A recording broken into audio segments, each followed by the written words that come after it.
2025, a drug that was entirely designed by AI, target and molecule, completed its phase 2A clinical trial. It worked. Wait, AI designed an actual medicine? Not just helped, designed it? From scratch. And that's just one of the things AI is doing inside medicine right now. Reading your scans, writing your doctor's notes, finding cancer you haven't been diagnosed with yet. This feels like the episode where it gets genuinely life or death. It is. Welcome back to DailyAIWizard. This is AI at Work, episode 4. Anastasia and Sophia take it from here. Because when AI gets healthcare right, it can save your life. And when it gets it wrong, the stakes couldn't be higher. Let's start with the scale of the problem. Healthcare generates more data than almost any other sector on Earth.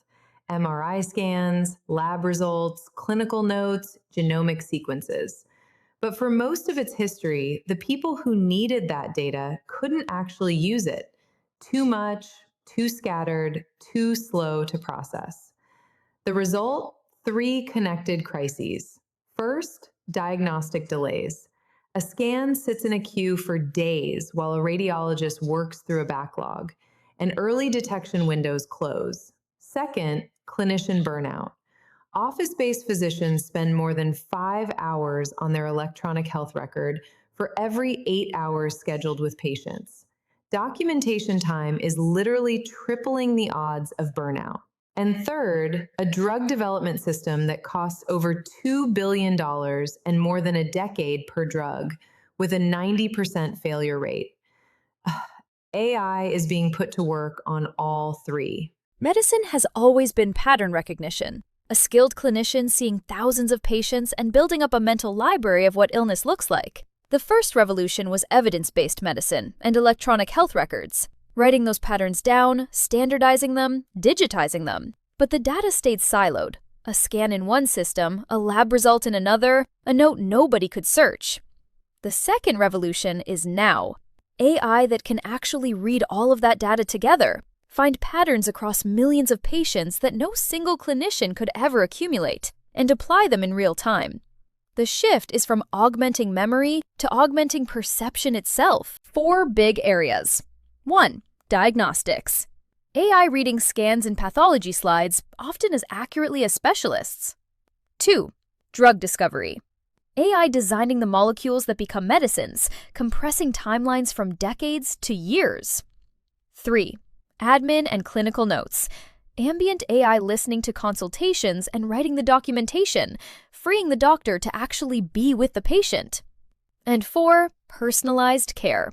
Predicting your individual risk and tailoring treatment to your specific biology. Let's start with the one that's already happening at scale, diagnostics. Here's what's happening in radiology right now. Deep learning models trained on millions of medical images can flag breast cancer on a mammogram, identify diabetic retinopathy from a phone camera quality photo of your retina, and spot signs of stroke on a CT scan, often before any human has even opened the file. The FDA had authorized over 1,200 AI medical devices as of August 2025, with radiology accounting for more than 3/4 of them. And crucially, several of these models have been shown to improve radiologists' sensitivity by 6 to 8% when working together. It's not AI replacing the radiologist, it's AI making the radiologist better. The IDX-DR system for diabetic retinopathy was the first AI diagnostic to receive FDA authorization to operate without a specialist in the loop, a landmark in AI autonomous diagnosis. Okay, the drug discovery thing. AI designed an actual medicine? Walk me through that. This is the landmark of 2025. A drug where AI designed both the disease target, the biological mechanism to attack, and the molecule that attacks it. No human researcher chose either. It went into phase 2A clinical trials and showed dose-dependent clinical improvement, published in Nature Medicine in June 2025. How does that compare to normal drug development? Traditional drug development. Over a decade, over $2 billion per drug, and a 90% chance of failing in trials. AI-assisted processes are compressing timelines to potentially 3 to 6 years, with early-phase success rates climbing from around 40% to over 80% in some studies. We're not yet at AI-solved drug discovery, but 2025 was the year it stopped being theoretical. The full picture of AI in drug discovery is even bigger than one landmark trial. AI now touches every stage. It identifies disease targets, predicts how a molecule will behave in the body before any lab synthesis, and designs entirely new molecular structures optimized for safety and efficacy. Then, self-driving labs, robotic facilities that run experiments 24/7 with minimal human oversight, test the candidates AI suggests. DeepMind's AlphaFold has predicted the three-dimensional structure of virtually every known protein, unlocking thousands of disease targets that were previously undruggable because we didn't understand their shape. Dozens of AI-designed candidates are now in clinical trials. The potential timeline compression? From 10+ years to perhaps 3 to 6. That's not just a business improvement. That's diseases treated a decade sooner. Third use case, and the one that might save the most doctors. The administrative burden on clinicians right now is genuinely causing a crisis. Office-based physicians spend more time on electronic health records than with their patients. The prior authorization process alone burns an average of 13 hours a week per physician. Ambient AI scribes are the response. The AI listens to the consultation, then generates a structured clinical note that the doctor reviews and approves. A landmark 2025 study published in JAMA Network Open tracked physicians across 6 health systems using the Abridge AI scribe. In 30 days, physician burnout dropped from 51.9% to 38.8%. Time composing notes fell by over 15%, and doctors reported something that numbers don't fully capture. They felt present with their patients again. So AI can read my scan, it can design a drug, it can write the doctor's note. What does personalized care actually mean in practice? 3 things. First, risk prediction. AI models that analyze your records and flag that you're at elevated risk of sepsis, or a cardiac event, or readmission after surgery before any symptoms appear, giving clinicians time to intervene. Second, genomic medicine. Your tumor's specific mutation matched to the therapy that targets it, rather than the chemotherapy that works for the average patient with that cancer type. And third, treatment optimization. Predicting which drug at which dose will work for your specific biology, cutting weeks of trial and error that in some diseases is life or death. So instead of, this is what we do for this condition, it becomes, this is what we do for you. Exactly.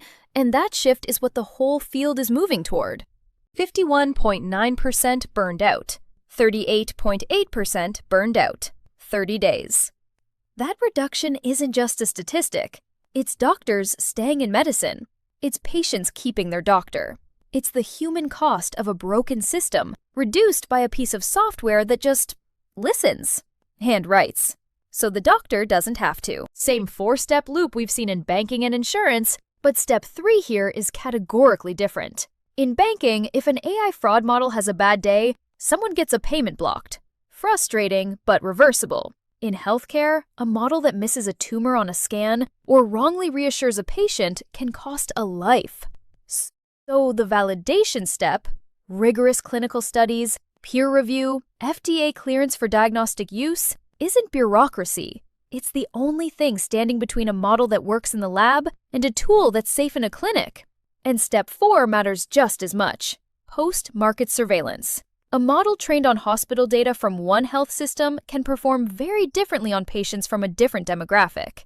That gap is where some of the most serious healthcare AI failures have occurred. So what makes healthcare AI different from banking or insurance in terms of what happens when it goes wrong? The stakes are irreversible. A bank denies you a loan, that's serious, but you can appeal. An insurance model overcharges you, that's unjust, but you're still alive. An AI diagnostic that misses your cancer, or an AI scribe that hallucinates a drug dosage in a clinical note, those mistakes can kill people. And the bias problem? Particularly serious here. Most medical imaging datasets are skewed toward white male patients from wealthy health systems. A model trained on that data can perform significantly worse on women, on darker skin tones, on patients from underrepresented backgrounds. Exactly the people already most underserved by healthcare.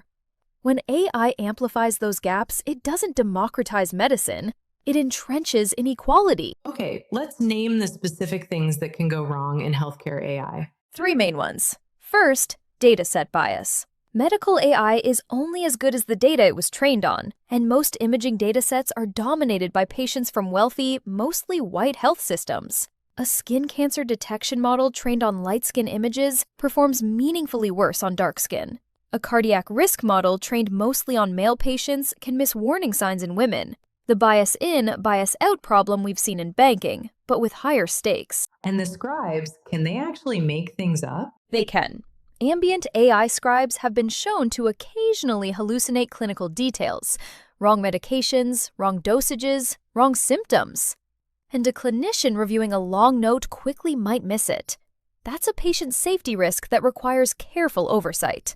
And third, the explainability gap. When an AI says, "This scan shows cancer," the clinician needs to be able to understand why in order to trust it, challenge it, and take responsibility for the decision. So what does getting it right look like in medicine? 3 layers. Technical. FDA clearance before a diagnostic AI touches a patient, with post-market surveillance tracking how it performs on diverse real-world populations, not just trial cohorts. Structural. The clinician always remains in the loop. The AI suggests, the doctor decides. Not AI says cancer, treat for cancer. And data. Growing pressure on developers to train on diverse datasets that represent the actual patient population. The Carnegie Mellon and UPMC partnership in 2025 explicitly targets underserved populations in cancer screening AI. And the regulators? The FDA cleared 295 AI medical devices in 2025 alone. It's building muscle fast. Europe's AI Act classifies medical AI as high risk, requiring transparency, human oversight, and registration. And Congress is working on a dedicated Medicare reimbursement pathway for AI diagnostic devices. Because if the system doesn't pay for it, it won't get deployed at scale. So where is healthcare AI heading? 3 directions that will reshape medicine in the next decade. First, medical foundation models. Think of them like GPT, but trained on everything. Millions of scans, clinical notes, genomic sequences, wearable data, lab results. A single model that can reason across all of them simultaneously. ADOC's Care1 became the first FDA-cleared foundation model in February 2025. This is just the beginning. Second, fully autonomous drug pipelines. AI and robots handling the entire journey from target identification to clinical trial design without human researchers directing each step. Third, continuous health monitoring. Wearables connected to AI that can detect early signs of a cardiac event, a seizure, or the onset of a chronic disease before you feel any symptoms. So instead of going to the doctor when you're sick, the AI keeps you from getting sick in the first place. The shift from reactive medicine to proactive medicine. And that's the most profound change in healthcare in centuries. Oliver, 4 things to remember? 1. AI is already in medicine at scale, reading your scans, designing drugs, writing your doctor's notes.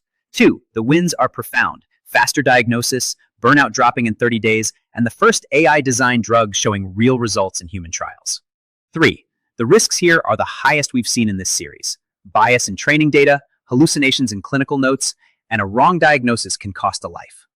And 4. The principle that matters most. AI should augment human clinical judgment, never replace it. The doctor stays responsible. The best healthcare AI doesn't replace the doctor. It gives the doctor back the time to actually be one. Well said. Next up, AI in energy, where algorithms are helping keep the lights on for billions of people. Subscribe and tell us in the comments which industry you want us to tackle after energy. I'm Olga. And I'm Oliver. Thanks for watching. See you in the next one.